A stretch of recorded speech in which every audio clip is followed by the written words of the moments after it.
साथियों, टाटी सिलवे के ईपीएफ के मैदान में आज इस बात की गवाही दे दी है कि झारखंड एक परिवर्तन के लिए तैयार हो चुका है और अब इस आग को बुझाने की कुव्वत किसी में नहीं है। ये आग की ज्वाला अब जल के रहेगी और झारखंड में बदलाव होकर रहेगा।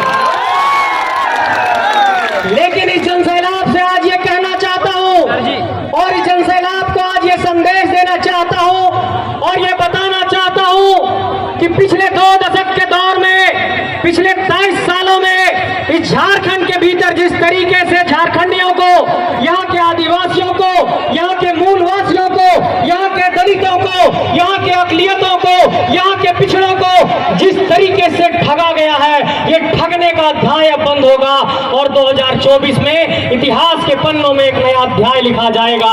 इसका संकल्प आप सबको लेना है मेरे साथियों। मेरे साथियों, मैं ये कहना चाहता हूं कि झारखंड की तमाम सरकारों पर हमला तो हम लोग बोलते ही हैं, हम लोग लगातार यहाँ की राजनीतिक सत्ता पर भी हमला तो बोलते हैं, लेकिन मंच के चारों ओर मौजूद यहाँ के जनसैलाब को आज एक संदेश देना चाहता हूं कि किस तरीके से हमारे झारखंड की माटी को ठगा जा रहा है और किस तरीके से बड़े कॉरपोरेट लोग मिलकर के ठग रहे हैं। मेरे साथियों, कई वक्ता झारखंड के बारे में बोलेंगे, लेकिन आज मैं एक बहुत महत्वपूर्ण पहलू पर आपका ध्यान केंद्रित कराना चाहता हूं। आप लोगों ने देखा होगा कि कुछ दिनों पहले देश की राजधानी दिल्ली में एक बहुत बड़ा सम्मेलन हुआ। वहां पर कई सारे राष्ट्राध्यक्ष आए और हमारे माननीय प्रधानमंत्री मोदी जी ने उनसे बैठक की। उस बैठक में एक विषय पर चर्चा हुई थी मेरे साथियों। उस G20 के बैठक में एक बात पर यह चर्चा हुई थी कि जो भी विकासशील देश है और विकसित देश है वो कोयले का उत्सर्जन कम करेंगे ताकि दुनिया में कार्बन का उत्सर्जन कम किया जा सके। लेकिन मैं ये राजनीतिक सत्ता से और दिल्ली की सरकार से ये पूछना चाहता हूं कि जब वैश्विक मंच पर हमारे प्रधानमंत्री जाकर ये कहते हैं कि हम कार्बन का उत्सर्जन कम करना चाहते हैं, कोयले का उत्पादन कम करना चाहते हैं, तो यहाँ पर 41 कोल ब्लॉक का आवंटन जो देश में किया गया, जो बड़का गांव में किया गया, जो गोदलपुरा में किया गया, वो क्यों करते हैं, मुझे ये बताइए। वैश्विक मंच पर कहते हैं कि कोयला का उत्सर्जन कम करेंगे, कार्बन का उत्सर्जन कम करेंगे, कोयला का उत्पादन कम करेंगे, और जो अडानी जैसे लोग हैं उनकी गिद्ध की निगाहें हमारी जमीन पर रहती है कि वहां से कोयला निकालेंगे और उनको कोल ब्लॉक का आवंटन देते हैं, ओपन कोस्ट माइनिंग का आवंटन देते हैं। इन लोगों की होशियारी को समझना पड़ेगा। सिर्फ झारखंड की सरकार से नहीं लड़ना है आपको, दिल्ली की सत्ता से भी लड़ना होगा, तभी यहाँ पर जमीन बचेगा, तभी यहाँ पर नौकरी बचेगी, तभी झारखंडियों को हक अधिकार मिलेगा मेरे साथियों। लेकिन ऐसा नहीं है। लोग कहते हैं कि कोई ए टीम है, कोई बी टीम है। इसी मंच से यह ऐलान करना चाहता हूं कि यहाँ पर जो अभी सत्ता में लोग बैठे हुए हैं, उस पार्टी को विनोद बाबू ने ही बनाया था और विनोद बाबू ने कहा था कि पढ़ो और लड़ो। हम लोग पढ़ते पढ़ते लड़ने के लिए आज ईपीएफ के मैदान तक पहुंच चुके हैं और इस राजनीतिक सत्ता को संदेश देना चाहते हैं, कांके रोड की सरकार को संदेश देना चाहते हैं, धुरवा के सचिवालय को ये संदेश देना चाहते हैं कि झारखंड की राजधानी रांची इस बात के लिए उलगुलान कर रही है कि हमें स्थानीय नीति चाहिए, हमें नियोजन नीति चाहिए, झारखंड की नौकरी में झारखंडियों को प्राथमिकता चाहिए, नहीं तो यह आंदोलन की आग नहीं दबेगी। मेरे साथियों, एक बात और कहना चाहता हूं कि झारखंड के अगर पिछड़ों की आबादी आप गौर करेंगे तो यहाँ पर पिछड़ों की जो आबादी है उसके अनुरूप में यहाँ पर पिछड़ों को आरक्षण नहीं मिला है। आप जानते होंगे कि तमिलनाडु में 69% का आरक्षण लागू है, लेकिन झारखंड में ओबीसी को आज तक 27% का आरक्षण नहीं लागू हुआ और यहाँ पर ओबीसी को आरक्षण नहीं मिला। लेकिन साथियों, इसकी भी होशियारी को समझना होगा। बहुत फिजूल बात करते नहीं, मुद्दे की बात कर रहा हूं कि एक बात की होशियारी को समझना पड़ेगा कि अगर 3.25 करोड़ की आबादी किसी अधिनियम की मांग कर रही है, स्थानीय नीति की मांग कर रही है, नियोजन नीति की मांग कर रही है, और अगर सरकार कोई विधेयक बनाती है तो राजभवन को उस विधेयक को बार बार रिजेक्ट भी नहीं करना चाहिए। राजभवन को भी ये संदेश है कि झारखंडियों के भावना के साथ मत खेलिए, जो विधेयक बनता है उसको कहीं ना कहीं उस पर विचार विमर्श करिए। मेरे साथियों, ये भी कहना चाहता हूं कि अगर झारखंड के भीतर 2 दशकों के बाद ये लड़ाई की आवाज निकली है और अगर घर घर से निकलकर इस लड़ाई को लड़ने के लिए हम सब नहीं आएंगे तो ये झारखंड में फिर से परिवर्तन नहीं हो पाएगा और इस परिवर्तन को, इस जनसैलाब इनकलाब को एक तरीके से सही दिशा में मोड़कर झारखंड की माटी में बदलाव लाना होगा और इसके लिए आप सब नौजवानों को संकल्प लेना होगा। मेरे साथियों, आप सबसे ये कहना चाहता हूँ, बहुत पीड़ा भी होती है, बहुत दर्द भी होता है। हमारी माँ बहन लोग यहाँ पर पहुंची हुई है। कई ऐसे लोग हमारे भाई हैं जो दिल्ली मुंबई महानगरों में पलायन करके गए हैं। मैं ये सवाल पूछना चाहता हूँ कि यहाँ उषा मार्टिन है, यहाँ वॉक्सपॉल की कंपनी है, यहाँ पर और भी कई सारी कंपनियां हैं, बिस्किट की कंपनियां हैं। मैं ये पूछना चाहता हूँ कि ये कंपनियां किसके जमीनों पर लगी है और क्या यहाँ के नौजवानों को नौकरी मिली है?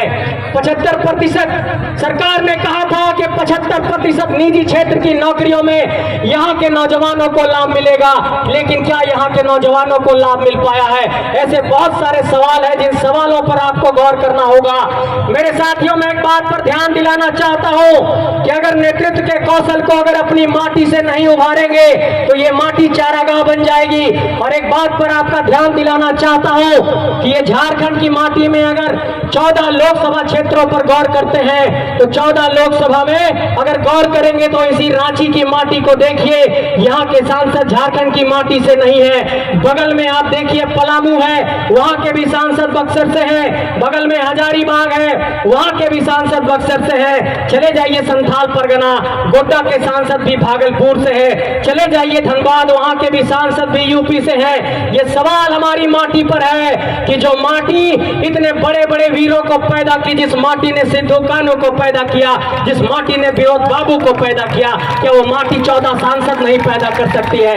क्या वो माटी 81 विधायक नहीं पैदा कर सकती है? इस सवाल पर आपको सोचना होगा मेरे साथियों। एक बात और आपको ध्यान दिलाना चाहता हूं कि हमारे लोग न्यायिक व्यवस्था में कम है, हमारे लोग अफसरशाही में कम है, हमारे लोग पुलिस व्यवस्था में कम है, और इसलिए एक रास्ता आपके पास बचता है कि अपनी माटी के लोगों को चुनकर सदन भेजिए और दिल्ली में सबसे बड़े पंचायत लोकसभा के भीतर भेजिए। यहाँ पर 81 विधायक अपने माटी से चुनिए, तभी 6 राज्यसभा के सांसद भी अपनी माटी से हो पाएंगे। और जब तक ये नहीं होगा, ये झारखंडियों का हक अधिकार लूटा जाता रहेगा। मेरे साथियों, इस बात पर आपको ध्यान देना है।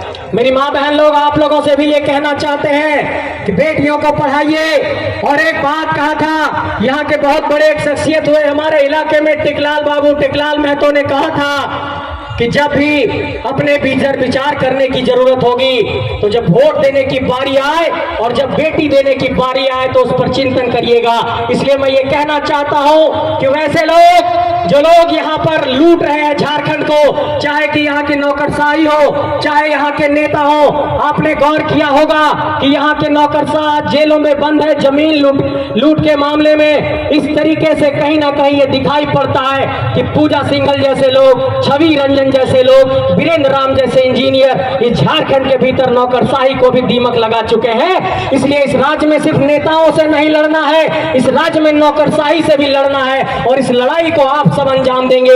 इस लड़ाई को अगर मुकाम तक पहुंचाना है तो बिना आपके सहयोग के ये लड़ाई मुकम्मल नहीं होगी। इस लड़ाई को मुकम्मल करने के लिए एक बार पुनः आह्वान कर रहा हूं कि झारखंड की इस धरती को आइए हम एक नया तेज देते हैं, एक नया आग देते हैं और घर घर से एक आंदोलनकारी पैदा करके झारखंड की धरती में एक गुलगुलान को पैदा करते हैं। मेरे साथियों, तैयार हैं आप सब? क्या संकल्प लेने को तैयार हैं? दोनों हाथ उठाइए, जोर से बोलिए जय झारखंड। नौजवान साथियों, आप सब तैयार हैं? मेरे साथियों, मैं ये कहना चाहता हूं कि अगर इस धरती के भीतर अगर उन गुलाम की जब भी बात आएगी और जो लोग भी ये कहते हैं कि ये नौजवान लोग राजनीति करने आ गए हैं, उनसे सीना ठोक कर कहिए कि हाँ, राजनीति करने आए हैं क्योंकि तुमने हमारे माटी को छला है। अब ये छलने की परिपाटी बंद करेंगे और पहली पंक्ति में आकर आपको चुनौती देंगे। उन लोगों को चुनौती देना सीखे मेरे साथियों। और जब तक ऐसे लोगों से आंख मिलाकर बात नहीं करेंगे, ये लोग इस माटी को लूटते रहेंगे।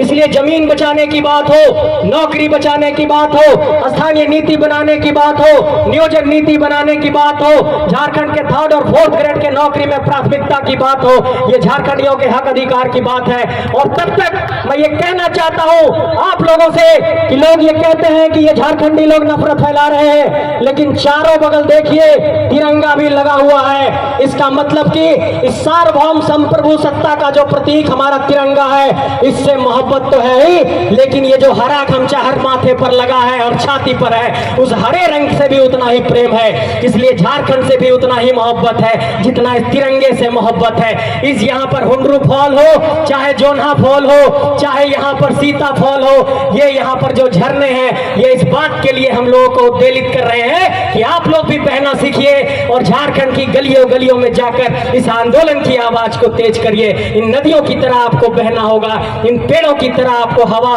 का अख्तियार करना होगा रुख, और इन नदियों के प्रेरणा के बल पर आप लोगों को झारखंड को एक नए दिशा में ले जाने का संकल्प लेना होगा। मेरे साथियों, आज बहुत सारे वक्ता आए हैं, लेकिन ये बात बहुत खुशकिस्मती की है और उन लोगों को भी जवाब देने की आज बारी आ गई कि जो लोग कहते हैं कि ये आंदोलन सिंधनबाद बोकारो तक है, उन लोगों तक, मीडिया वाले साथियों, आप लोगों तक ये कहना चाहता हूं कि एक बार दिखा दीजिए कैमरा घुमा करके और कह दीजिए उन लोगों से कि जनसैलाब ने इस बात की गवाही दे दी है कि कोई पैसे से आई भीड़ नहीं है, ये भीड़ आंदोलन के लिए उत्तेजित है। माँ बहन लोग, कोई पैसा दिया आने के लिए, कोई डीजल दिया, कोई गाड़ी दिया। मीडिया के साथियों एक बार देख लीजिए, ये जनसैलाब झारखंड को बचाने के लिए निकली है और इस जनसैलाब की आग को अब कोई रोक नहीं पाएगा। ये झारखंड अब एक नए उलगुलान को तैयार है। चलिए उलगुलान को आप सब साथ दीजिए। आप सबको बहुत बहुत आभार, बहुत बहुत शुक्रिया। आप लोगों ने बहुत ध्यानपूर्वक और धैर्यपूर्वक सुना। एक बार जोर से बोलिए जय झारखंड, जय झारखंड। बहुत बहुत धन्यवाद।